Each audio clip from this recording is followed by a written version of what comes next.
Kalau mau diskusi yang ilmiah, jangan kita bawa kitab, nggak nyambung. Saya menyampaikan kitab Burujuz Dzahab, karya Al-Mas'udi.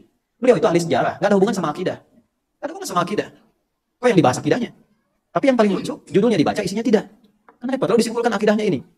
Lalu dihubung-hubungkan, orang ini Syiah atau bukan. Nah, itu untuk apa? Sementara Anda bikin skripsi, dari referensi yang keempat itu mengambil dari orang Yahudi. Ya, Will itu yang diambil skripsinya, referensi yang keempat itu dari orang Yahudi. Sekolahnya itu di tempat Wharton School. Wharton School itu punyanya orang Israel. Apakah boleh mengambil ilmu dari orang Syiah atau dari orang Yahudi?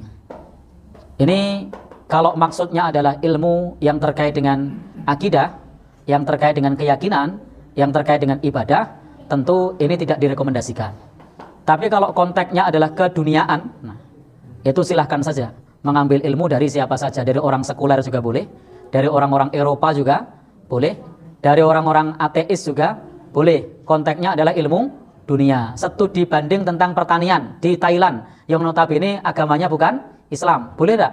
Boleh, karena memang pertaniannya di sana misalnya maju. Studi banding bagaimana menghidupkan tanah tandus ke Timur Tengah, bagaimana membuat jalur pipanisasi, boleh tidak? Boleh.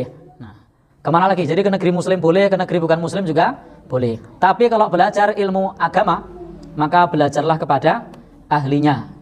Belajarlah kepada ahlinya, bukan kepada orang Yahudi, bukan pula kepada orang Syiah, bukan pula kepada orang-orang orientalis, orang-orang yang bukan beragama Islam mempelajari Islam.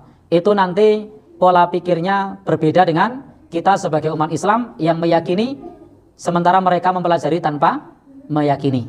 Sehingga tidak direkomendasikan belajar agama kepada orang-orang Syiah ataupun kepada orang-orang Yahudi. Belajarlah kepada sumbernya, yang dalam hal ini adalah para ulama yang lurus, yang memahami agama kita ini berdasarkan kepada qala Allah, kemudian qala Rasul, yang dipahami dengan bil ma'thur, menukil dari para sahabat, dari para tabi'in, dari para ulama-ulama madhab, sehingga kita mendapatkan pemahaman yang lebih menyelamatkan.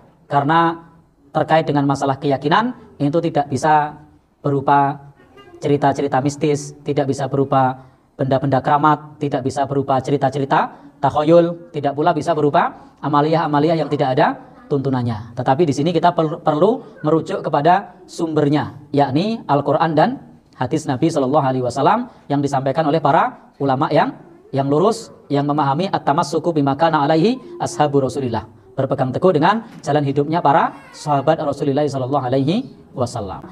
Fas'alu ahla dzikri in kuntum la ta'lamun. Jadi perlu bertanya kepada ahlinya jika kita tidak mengetahui. Jadi segala sesuatu itu ada ahlinya, maka tanyanya kepada ahlinya, belajar ilmunya juga kepada ahlinya, bukan belajar yang bukan ahlinya. Jadi penting kita untuk bertanya kepada ahlinya. Demikian pula kalau kita ditanya sesuatu dan kita tidak menguasainya, maka jangan coba-coba untuk memberikan jawaban yang ngalor ngidul. Bilang saja wallahu alam bisawab, saya tidak tahu, itu lebih aman. Dan saya pribadi sering dapat pertanyaan dan saya mengecewakan jamaah. Lebih baik saya mengecewakan jamaah untuk sesaat daripada ketika saya memberikan jawaban, tetapi jawaban tersebut kemudian membuatnya salah jalan. Maka lebih baik mengatakan saya tidak tahu. Kalau tahu silahkan dijawab, kalau tidak tahu bilang saja saya tidak tahu. Karena ini soal agama, ini urusan agama.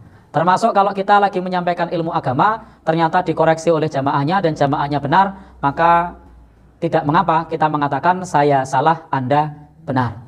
Saya beberapa saat yang lalu ketika menjelaskan mengenai masalah sholat sebelum Jumat, itu ada jamaah saya yang mengoreksi saya. Dan saya bilang, Anda benar, saya salah. Tidak apa-apa, daripada nanti ketika kita mempertahankan pendapat yang keliru, maka itu menjadi dosa jariyah kalau itu berpotensi menyesatkan orang lain. Wallahu a'lam bishawab.